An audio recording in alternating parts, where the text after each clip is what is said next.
स्वागत है आप सभी का आपके अपने YouTube channel easy physics bye क्रांति मैम के साथ। मैं हूं आपकी मैम इला क्रांति और आप सभी बच्चों के लिए मैं लेकर के आई हूं mind map series 14 days 14 chapter 14 days challenge हम यहां पर कर रहे हैं, जिसमें क्लास 12 फिजिक्स के सारे चैप्टर्स CUET नीट जेईई सारे एग्जाम्स के लिए, बोर्ड एग्जाम के लिए भी मैं आप सभी बच्चों के लिए लगातार लेकर के आ रही हूं, जिसमें मैं पूरे चैप्टर को आपको समराइज करके लास्ट मिनट रिवीजन के लिए प्रिपेयर करवा रही हूं माइंड मैप बना करके। तो ये माइंड मैप सीरीज के सारे लेक्चर्स आप लोगों को देखने बहुत ज्यादा जरूरी है। आप लोगों को प्लेलिस्ट में माइंड मैप के सारे चैप्टर की प्लेलिस्ट मिल जाएगी, तो इस वीडियो को शुरू से अंत तक के जरूर देखिए, ज्यादा से ज्यादा बच्चों तक के जरूर शेयर करना है। तो आज जो चैप्टर हम करने वाले हैं वो है न्यूक्लियाई यानी कि नाभिक चैप्टर हम करने वाले हैं। हिंदी मीडियम और इंग्लिश मीडियम दोनों ही मीडियम के बच्चों के लिए ये लेक्चर है, क्योंकि जो मैं माइंड मैप आप लोगों को बनवा रही हूँ वो दोनों ही माध्यम के बच्चों के काम की है, तो इसलिए ये वीडियो आप सभी के लिए बहुत ही ज्यादा यूजफुल है। तो शुरू करते हैं हम यहाँ पर नाभिक चैप्टर का माइंड मैप बनाना। तो भाई न्यूक्लियाई चैप्टर देखो, बेसिकली होता क्या है कि जो मॉडर्न फिजिक्स के पार्ट है वो काफी सारे बच्चों के जो है छूट चुके होते हैं, बहुत अच्छे से प्रिपरेशन नहीं होती है,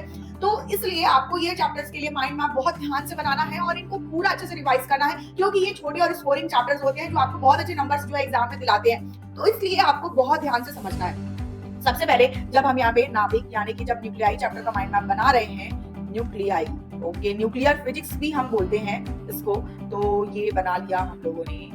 और यहाँ पर हम सबसे पहले यहाँ पर जो है न्यूक्लियाई के स्ट्रक्चर यानी कि नाभिक के स्ट्रक्चर की बात करते हैं। तो यहाँ पर हम सबसे पहले यहाँ पर नाभिक का स्ट्रक्चर देखेंगे, ठीक है। तो जो इसके पहले हम लोगों ने चैप्टर पढ़ा है एटम्स का, ठीक है, तो वहां पर हम जो है नाभिक के बारे में हम लोगों को रदरफोर्ड के एक्सपेरिमेंट से जो है पता चला होता है, और उसके बाद डिटेल में हम लोग जो है इस चैप्टर में इसके बारे में पढ़ रहे होते हैं। तो सबसे पहली बात कि किसी भी एटम के जो है अंदर बीच सेंटर पार्ट में जो है ये न्यूक्लियाई यानी कि नाभिक होता है, जो कि ये जो है न्यूट्रॉन्स एंड प्रोटॉन्स का कॉम्बिनेशन होता है। दोनों के कॉम्बिनेशन को हम न्यूक्लियॉन कहते हैं, ये वर्ड याद रखना, न्यूक्लियॉन, ठीक है।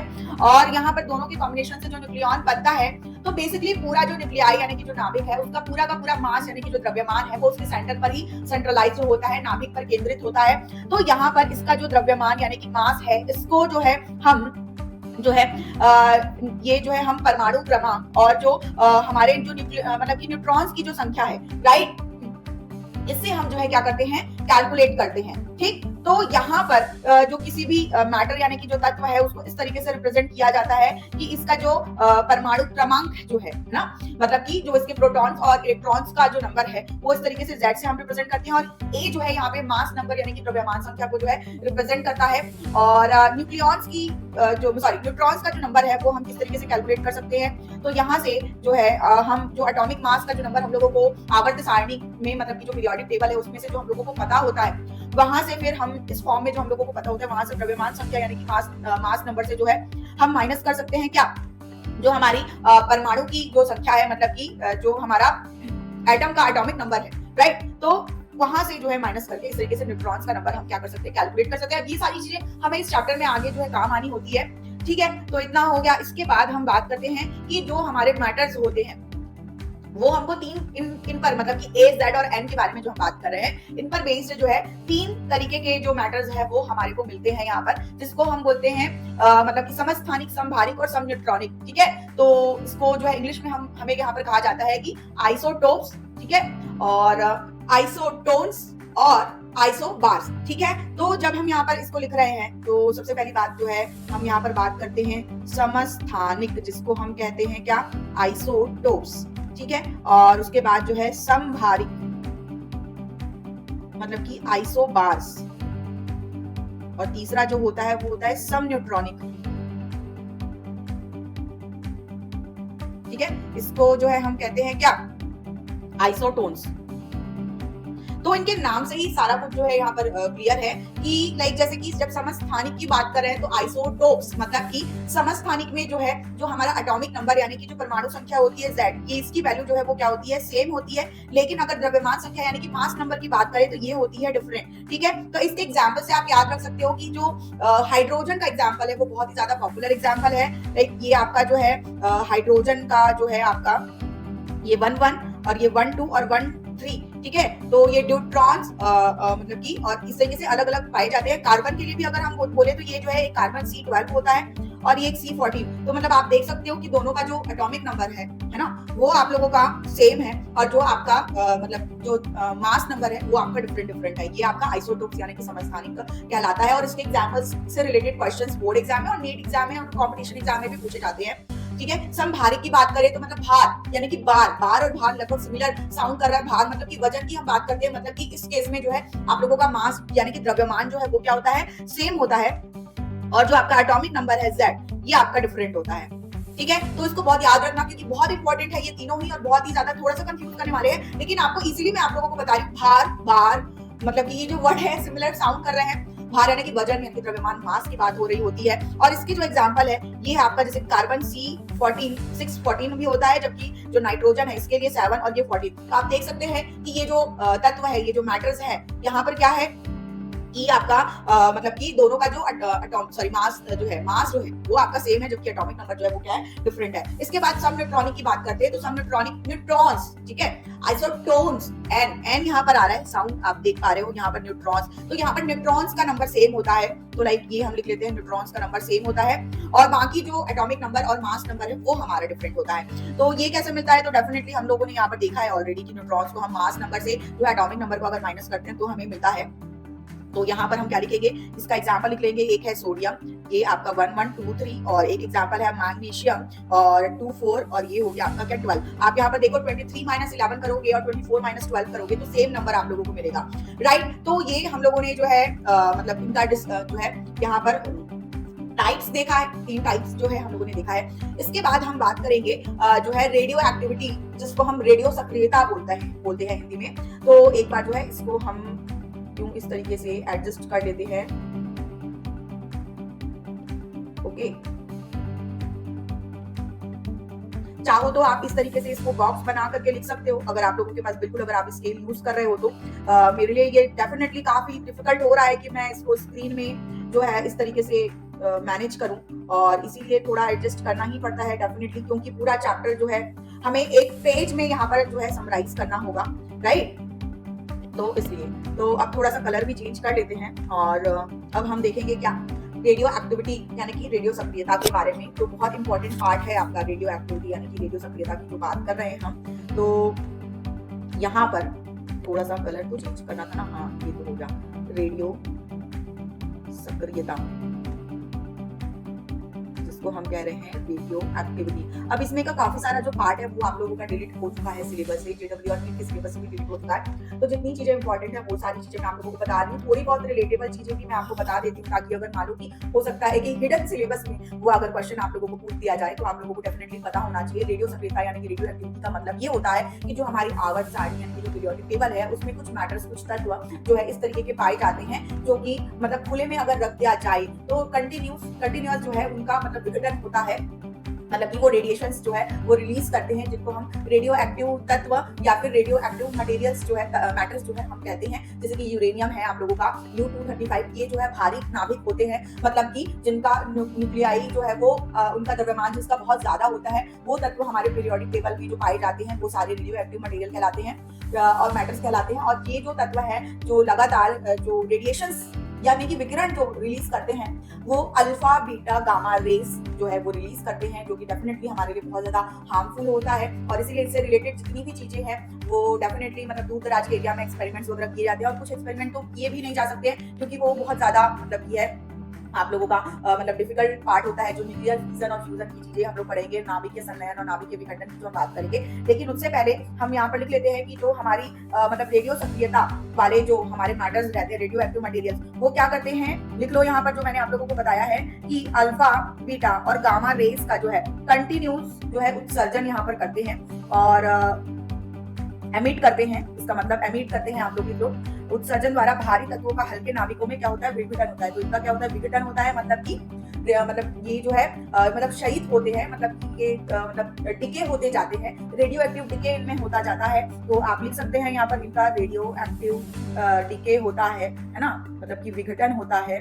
और लाइक जैसे कि अगर यूरेनियम 235 है तो कंटिन्यूअस उसके जो एटॉमिक नंबर और मास नंबर है वो क्या हो जाते जाएंगे, कम होते जाएंगे। और एक पर्टिकुलर टाइम पीरियड के बाद ये जो है मतलब कि बिल्कुल इनका क्षय होते हुए ये मतलब घट जाते हैं। तो वहां पर इनकी अर्ध आयु और औसत आयु जो है कैलकुलेट करी जाती है। ठीक है, तो इसके लिए कुछ इंपॉर्टेंट फॉर्मूलाज जो है वो मैं आप लोगों को यहाँ पर बता देती हूँ। और साथ ही साथ मतलब आप समझ सकते हैं कि जैसे कुछ पार्ट जो है वो कट चुका है सिलेबस से, बट फिर भी मतलब कि कुछ पार्ट आप लोगों का रिलेटेबल है, तो यहाँ पर इसलिए मैं मेंशन कर रही हूँ। बाकी जो अल्फा बीटा और गामा के बारे में हम लोगों ने जो अभी पढ़ा है उसके लिए थोड़ा कुछ यहाँ पर देख लेते हैं। ठीक है, ये भी सिलेबस आप लोगों का आई थिंक हट चुका है, लेकिन फिर भी मतलब बहुत भारी चीज नहीं है, छोटी सी चीज है जो आप लोगों को पता होना चाहिए। मे भी आपको इससे रिलेटेड क्वेश्चन आए।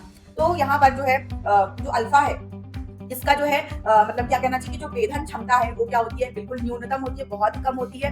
और जो आयनीकरण शक्ति होती है वो आपकी मैक्सिमम होती है। ठीक है, तो यहाँ पर जो है हम लिख लेते हैं अल्फा के लिए बेसिकली ये 2 और 4 मतलब कि हीलियम के जो पार्टिकल है उसी के जैसा ये होता है डेफिनेटली। तो आप जो है चाहो तो इसको मेंशन कर सकते हो। और जो बीटा इलेक्ट्रॉन्स है, बीटा जो है वो बेसिकली आपके मतलब कि इलेक्ट्रॉन्स यानी कि नेगेटिव पार्टिकल्स जो है होते हैं। और इनका जो है अल्फा के कंपेयर में मतलब वेधन क्षमता की बात करें तो क्योंकि ये वेधन क्षमता जो है वो फ्रीक्वेंसी यानी कि आवृत्ति पर डिपेंड करती है।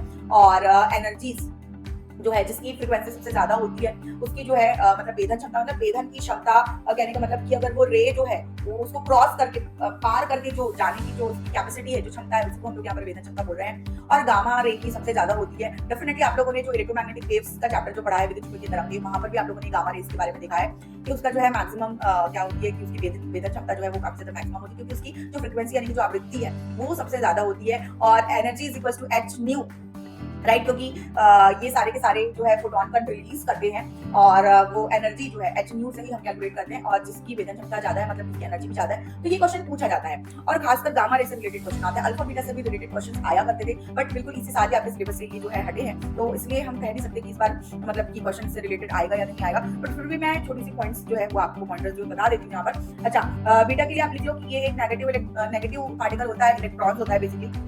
और गामा जो है वो आपका न्यूट्रल यानी कि उदासीन कण होता है। और यहाँ पर जो है इसकी आवृत्ति सबसे ज्यादा होती है, यानी कि फ्रीक्वेंसी ज्यादा होती है। उच्च मतलब लिख सकते हो आप, उच्च आवृत्ति या मैक्सिमम फ्रीक्वेंसी आप लिख सकते हो। और इस वजह से मतलब कि इसका जो आयनीकरण मतलब आयोनाइजेशन जो है वो आपका मिनिमम होता है। ठीक है, तो ये पॉइंट्स आप जो है वो लिख सकते हैं। और बेसिकली ये जो है आपका मतलब क्योंकि ये उदासीन होता है यानी कि न्यूट्रल होता है। ठीक है, तो इसका जो द्रव्यमान है वो शून्य होता है आपका। डेफिनेटली अगर हम अल्फा कण की बात करें, अल्फा पार्टिकल की बात करें, तो इसका द्रव्यमान जो है इलेक्ट्रॉन या प्रोटॉन के द्रव्यमान का डेफिनेटली प्रोटॉन के द्रव्यमान का डबल हम कह सकते हैं, क्योंकि ये मतलब कि हमारे जो है यहाँ पर जो एटॉमिक नंबर है इसका वो 2 है, मतलब कि 2 प्रोटॉन्स इसमें जो है प्रेजेंट होंगे, तो उसके अकॉर्डिंग। ठीक है, ये हो गया। अब इससे रिलेटेड जो है मैं आप लोगों को ये भी बता देती हूँ जो अर्धायु वाली बात हम कह रहे थे, ये रेडियो एक्टिव डीके से ही रिलेटेड है आपका, यहाँ पर मेंशन कर देती हूँ। जो है जो बेसिक फॉर्मूला हम यूज करते हैं -dn/dt is equals to lambda n। ठीक है, ये n is equals to n naught e की power minus lambda t। And अर्ध आयु यानी कि हाफ लाइफ की जब हम बात करें तो अर्ध आयु यानी कि हाफ लाइफ कैलकुलेट करने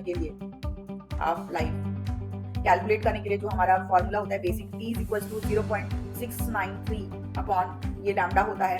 और यहाँ पर n is equals to n naught और ये 1/2 की पावर t/t हाफ, मतलब कि जो मतलब आधा जो उसका टाइम पीरियड जो होता है ना वो। तो यहाँ से ये जो टी हाफ है वो अर्ध हाफ लाइफ कैलकुलेट करने के लिए ये फॉर्मूला यूज किया जाता है। मे भी आप लोगों को ये फॉर्मूला जो है ओनली फॉर्मूला अगर आपको पूछ सकता है, कैलकुलेशन नहीं पूछेगा, क्योंकि पहले से रिलेटेड न्यूमेरिकल क्वेश्चंस भी आया करते थे। लेकिन अब तो है केवल फॉर्मूला आप ध्यान में रख लो। अब इसके बाद जो है एवरेज लाइफ यानी कि औसत आयु की हम बात करेंगे। ठीक है, औसत आयु इंग्लिश मीडियम वाले जो बच्चे हैं सुनकर लिख ले एवरेज लाइफ, वो लिख ले, हिंदी लिखने की उनको जरूरत नहीं है। और यहाँ पर ये हो जाएगा आपका क्या, टाउ इज इक्वल्स टू 1/λ आपका होता है। और टाउ इज इक्वल्स टू हम लिखते हैं फिर टी हाफ बाई 0.693। तो ये कुछ फॉर्मूलाज रेडियो एक्टिविटी से रिलेटेड मैंने आप लोगों को बता दिए हैं। एंड इसके बाद जो हमारा टॉपिक आता है वो न्यूक्लियर एनर्जी का है, जिसमें हम लोग न्यूक्लियर बाइंडिंग एनर्जी के बारे में पढ़ते हैं। और ओवरऑल चैप्टर में कुछ बचा ही नहीं आप देखा जाए तो, पर फिर भी एटलीस्ट छोटा चैप्टर है तो क्वेश्चन का जो वेटेज है पर्टिकुलर इतने पार्ट से क्वेश्चन तो आएंगे ही, तो स्कोरिंग है आप लोगों के लिए ही अच्छा है ना, आप लोगों का बर्डन कम हो गया है। तो हम यहाँ पर जो है अब बात करेंगे किसकी, न्यूक्लियर एनर्जी। ठीक है। तो जब न्यूक्लियर एनर्जी की बात कर रहे हैं, मतलब आप समझ रहे हो कि न्यूक्लियाई के लिए यानी नाभिक के लिए सारा का सारा द्रव्यमान जो है उसके सेंटर पर मास जो है वो केंद्रित होता है ना।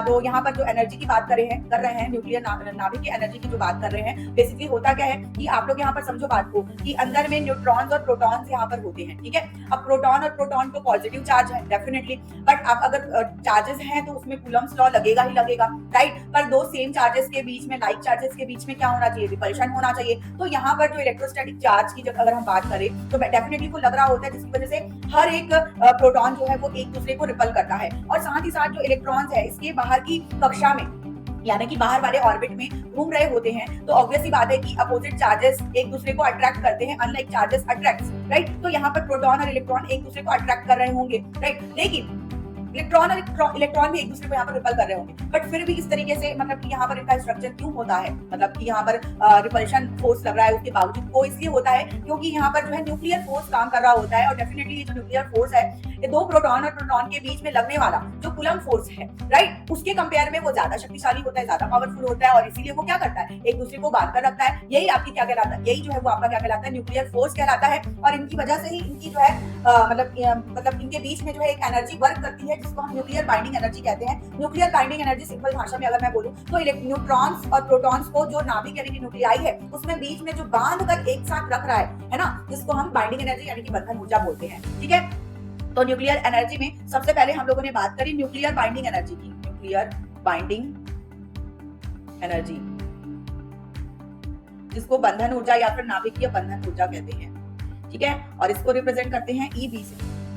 आ रही है बात समझ में? तो बेसिकली ये जो बंधन ऊर्जा यानी कि बाइंडिंग एनर्जी की जो हम बात कर रहे हैं, आइंस्टीन ने जो एनर्जी के लिए हम लोगों को समीकरण दिया था E = mc² इक्वेशन जो हम लोगों को दिया था, बेसिकली बाइंडिंग एनर्जी भी यहाँ से ही होता है। और बात करें तो इस बाइंडिंग एनर्जी की वजह से ही होता क्या है कि मतलब कि जब हम लोग यहाँ पर क्या करते हैं कि जो न्यूट्रॉन्स और प्रोटॉन्स का जो न्यूक्लियाई में नाभिक में जो मास है, अगर उन दोनों को ऐड करके कैलकुलेट करें ना तो प्रैक्टिकली जो मास होता है वो दोनों के एडिशन के मास से थोड़ा सा कम होता है, राइट। वो इसलिए होता है, वो आपके मास डिफेक्ट यानी कि द्रव्यमान क्षति के कारण होता है। और ये बेसिकली बाइंडिंग एनर्जी की वजह से ही यहाँ पर होता है। और इसलिए मास डिफेक्ट और बाइंडिंग एनर्जी की हम लोग यहाँ पर जो बात कर रहे हैं, मास डिफेक्ट मतलब कि डेल्टा एम, ये आपका क्या होता है, मास डिफेक्ट। मास डिफेक्ट का मतलब आप समझ रहे हो कि मैंने जो आप लोगों को इसका मैं फॉर्मूला भी आप लोगों को डेफिनेटली यहाँ पर दिखाऊंगी, मास डिफेक्ट का फॉर्मूला भी मैं आप लोगों को बताऊंगी। लेकिन यहाँ पर से पहले हम बाइंडिंग एनर्जी के लिए फॉर्मूला लिख लेते हैं। ये आपका मास डिफेक्ट से रिलेट करके ये इस तरीके से होता है। नॉर्मल एनर्जी के लिए फॉर्मूला हम लोगों ने यहाँ पर देखा, binding energy, nuclear binding energy यानी कि नाभिक के बंधन ऊर्जा के लिए हम इस तरीके से फॉर्मूला देख रहे हैं। अब अगर हम यहाँ पर मास डिफेक्ट की बात करें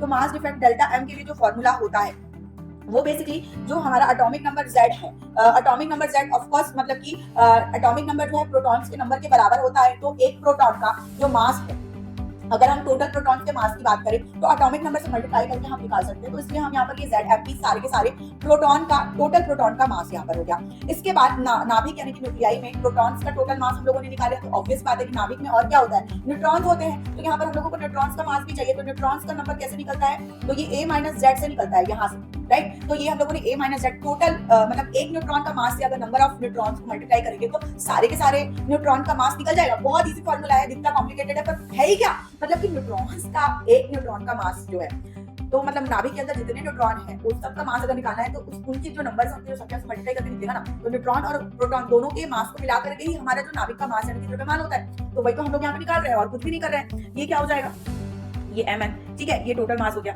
अब इसके बाद ये तो मैंने जो है न्यूक्लियाई यानी कि नाभिक का मास निकाल लिया। अब इसके बाद ये प्रैक्टिक मतलब कि थ्योरेटिकली ये होना चाहिए, बट प्रैक्टिकली थोड़ा सा कम होता है। तो प्रैक्टिकली जो न्यूक्लियाई यानी कि नाभिक का जो मास होता है, ये न्यूक्लियाई का मास जो है हम लोगों ने लिखा, तो इसको जब प्रैक्टिकल को माइनस कर देंगे तो जो मास डिफेक्ट यानी कि जो द्रव्यमान में कमी आ रही है, जो द्रव्यमान में क्षति आ रही है, उसको हम कैलकुलेट कर सकते हैं। इसलिए सिंपल है नाम, देखो बहुत इजी है। मतलब कि अगर फिजिक्स में थोड़ा सा आप जो है लैंग्वेज छोड़ दोगे ना, नाम से ही सब कुछ यहाँ पर क्लियर है कि भाई द्रव्यमान में क्षति यानी कि द्रव्यमान में जो कमी हो रही है वो मतलब प्रैक्टिकल वैल्यू जो है वो अलग है और उसकी थ्योरेटिकल वैल्यू जो है वो अलग है। थ्योरेटिकल वैल्यू से प्रैक्टिकल वैल्यू को अगर माइनस कर दोगे तो आपका जो डिफेक्ट है, जो मास डिफेक्ट, वो निकल गया आपका। ये हो गया आपका क्या, मास डिफेक्ट, ऑब्वियस बात है। और मान लो कि कोई भी मटेरियल जो है, हमारा मैटर जो है, ठीक है, तो उसकी जो स्टेबिलिटी है वो इस बाइंडिंग एनर्जी से ही डिपेंड करती है। तो यहाँ पर अगर किसी भी मटेरियल की स्टेबिलिटी यानी कि स्थायित्व की अगर हम बात करें तो ये डायरेक्टली प्रोपोर्शनल होता है आपके बाइंडिंग एनर्जी अपॉन जो आपका मास नंबर है उसके, ठीक है। तो ये भी आपको पूछ सकता है, तो इसलिए आपको ध्यान रखना है। अच्छा, अभी हम लोगों ने जो बाइंडिंग एनर्जी की बात करी है,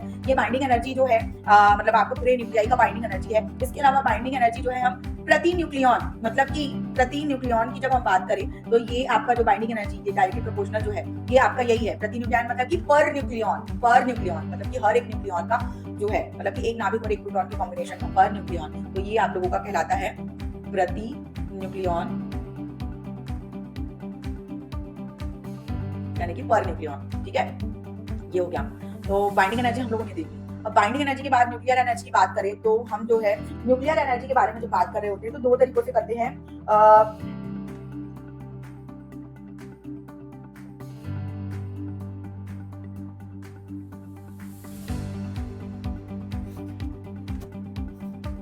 राइट, तो बेसिकली जो है दो चीजें यहाँ पे क्या होती है, जिन दो चीजों की मैंने बात करी आपके लिए यहाँ पर, तो थोड़ा सा यहाँ पर चेंज कर लेते हैं हम जो है कलर, राइट, येलो चूज कर लेते हैं। चल, तो यहाँ पर मैं आप लोगों के लिए बना देती हूँ, एक है आपका फिजन और एक है आपका फ्यूजन।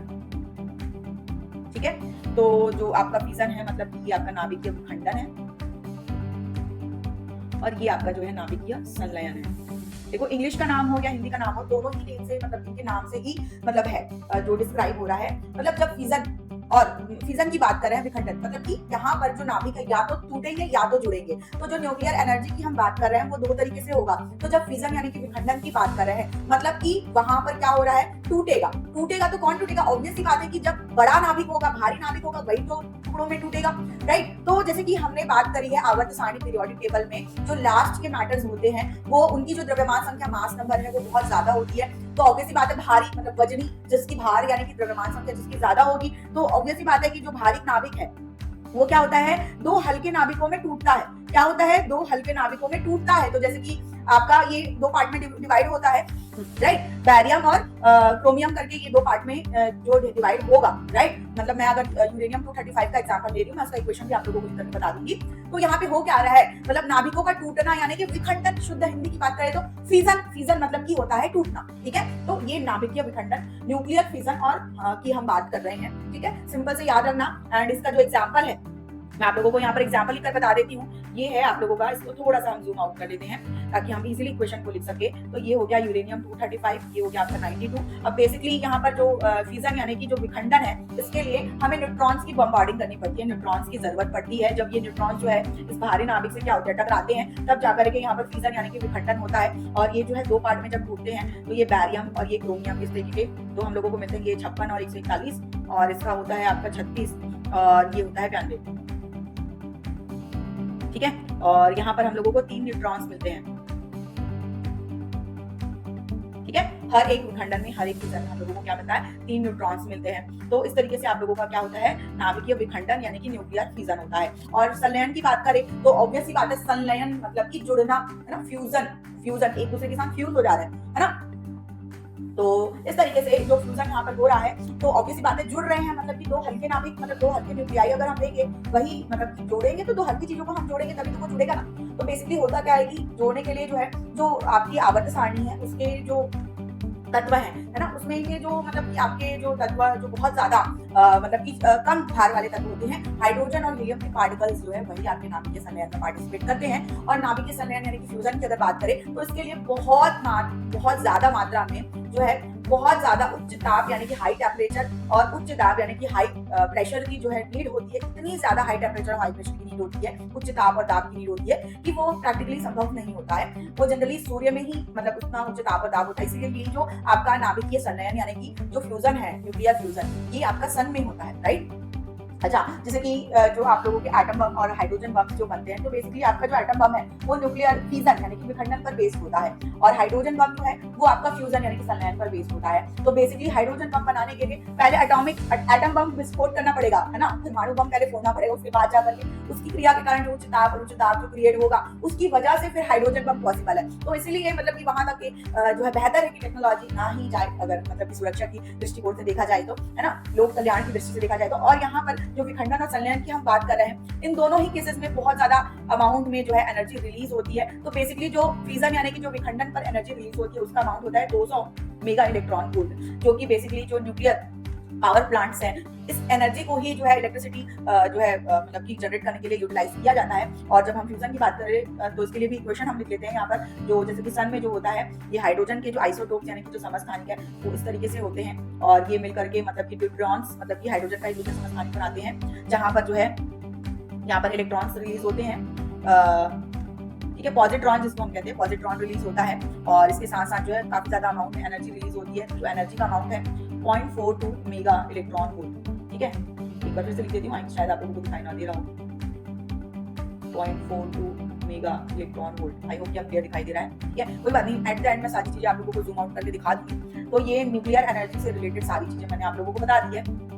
अच्छा, तो बेसिकली एक जो है इसमें स्थायित्व यानी कि स्टेबिलिटी की बात आती है, तो उसके लिए मतलब कि एक ग्राफ होता है जो मैं आप लोगों को यहाँ पर ही बता देती हूँ। बेसिकली इस तरीके से जो हमारे पास सभी तत्व जो पाए जाते हैं यहाँ पर जो है ये हमारी प्रति न्यूक्लियॉन बाइंडिंग एनर्जी होती है, राइट। और ये हम लोगों का जो है एटॉमिक नंबर जो है इस पर बेस्ड हम लोगों का जो है सारा का सारा मतलब मैटर मतलब पीरियोडिक टेबल के जितने भी मैटर्स हैं वो सारे के सारे होते हैं। तो बेसिकली यहाँ पर जो है स्टार्टिंग में जो है जो ग्राफ होता है इसमें हाइड्रोजन, हीलियम और बोरॉन मतलब कि छोटे पार्टिकल से ही जो है स्टार्ट होता है, और आगे चल करके एक टाइम आता है जहाँ पर जो आयरन है, ठीक है, आयरन जो इसका मतलब कि मास नंबर है वो है 52 56 के रेंज में होता है, और ये सबसे ज्यादा मतलब कि स्टेबल मटेरियल होता है। यहाँ पर इसके पहले के मतलब ये सारे जो तत्व हैं, है ना, तो जैसे जैसे मतलब कि मतलब ये इंक्रीज होता जाता है नंबर, तो ये इसकी स्टेबिलिटी को यहाँ पर मेजर करता है। तो सबसे ज्यादा आयरन हमारा स्टेबल होता है, और आगे के जो तत्व हैं वो कुछ इस तरीके से, तो यहाँ कहीं पर आपका यूरेनियम 235 होता है। तो बेसिकली ये जो नीचे के हैं वो कम स्टेबल होते हैं, और ऊपर के जो तत्व हैं वो ज्यादा स्टेबल होते हैं। और डेफिनेटली मतलब कि यहाँ पर जो आयरन की बात के पीरियोडिक टेबल के जितने भी मैटर्स हैं वो आपके जो है आयरन से कम स्टेबल होते हैं, लेकिन मतलब कि एटलीस्ट वो स्टेबल होते हैं, अच्छे खासे स्टेबल होते हैं। तो इसका जो ग्राफ है वो आप लोगों को मतलब कि आप चाहो तो उसकी फोटो यहाँ पर जो है छाप सकते हो। मतलब मैंने आप लोगों को जस्ट माइंड मैप में एक बार रिवाइज करके वो टॉपिक जो है यहाँ पर बता दिया है और बनवा दिया है। तो इस तरीके से जो हम लोगों का नाभिक का ये जो माइंड मैप है ये पूरा फिनिश हो गया है। तो एक बार जल्दी से मैं आप लोगों को पूरे माइंड मैप को जूम आउट करके यहाँ पर आप लोगों को दिखा देती हूँ, राइट। तो सबसे पहले नाभिक में हम लोगों ने शुरू किया था नाभिक के स्ट्रक्चर से, और वहां पर हम लोगों ने न्यूट्रॉन्स और प्रोटॉन्स और न्यूक्लियॉन्स, एटॉमिक नंबर और मास नंबर, सारी चीजों के बारे में, न्यूट्रॉन्स का नंबर है ना, और ये सब समस्थानिक, समभारी, समइलेक्ट्रॉनिक, आइसोटोप, आइसोबार, आइसोटोप्स के बारे में हम लोगों ने देखा। इसके बाद हम लोगों ने जो है रेडियो एक्टिविटी के बारे में देखा, और जो है कैसे विघटन में अल्फा बीटा गामा रेज उत्सर्जित होती है, रेडियो एक्टिविटी के होता है ना। हम लोगों ने इसके हाफ लाइफ और एवरेज लाइफ कैसे कैलकुलेट कर सकते हैं इसके लिए भी हम लोगों ने फॉर्मूला देख लिया, अल्फा बीटा गामा रेज के बारे में देखा। इसके बाद हम लोगों ने बात करी न्यूक्लियर एनर्जी की। न्यूक्लियर एनर्जी में जो मेन है वो न्यूक्लियर बाइंडिंग एनर्जी के बारे में मैंने आप लोगों को समझाया, और मास डिफेक्ट के बारे में भी मैंने आप लोगों को समझाया। मास डिफेक्ट काफी इंपॉर्टेंट है। और इसके बाद मैंने आप लोगों को न्यूक्लियर एनर्जी में न्यूक्लियर फ्यूजन यानी कि नाभिक के विखंडन, न्यूक्लियर फ्यूजन यानी कि नाभिक के संलयन के बारे में आप लोगों को बता दिया, और जितने भी हमारे मैटर्स हैं पीरियोडिक टेबल में उनकी स्टेबिलिटी के बारे में बता दिया, ठीक है। तो सारा कुछ मैंने आप लोगों को नाभिक चैप्टर में माइंड मैप में कवर करवा दिया है, और नेक्स्ट वीडियो में मैं आपको मिलूंगी नेक्स्ट चैप्टर के साथ हमारे, और 14 डेज 14 चैप्टर्स हमारा ये चैलेंज जो है वो चल रहा है, और पूरे 14 दिनों में आपकी क्लास 12 की जो फिजिक्स के सारे चैप्टर का माइंड मैप आप लोगों के लिए लेकर के आ रही हूँ, जो सीयूटी, नीट, जेडब्ल्यू और बोर्ड सारे एग्जाम्स के लिए बहुत ज्यादा इंपॉर्टेंट है। तो ज्यादा से ज्यादा इस वीडियो को बच्चों तक शेयर करिए ताकि सारे बच्चों को जो है माइंड मैप मिल सके। लास्ट मिनट रिविजन के लिए बहुत अच्छी थेरेपी मैं आप लोगों को दे रही हूँ। तो नेक्स्ट वीडियो में मैं मिलूंगी, और तब तक के लिए बाय बच्चों।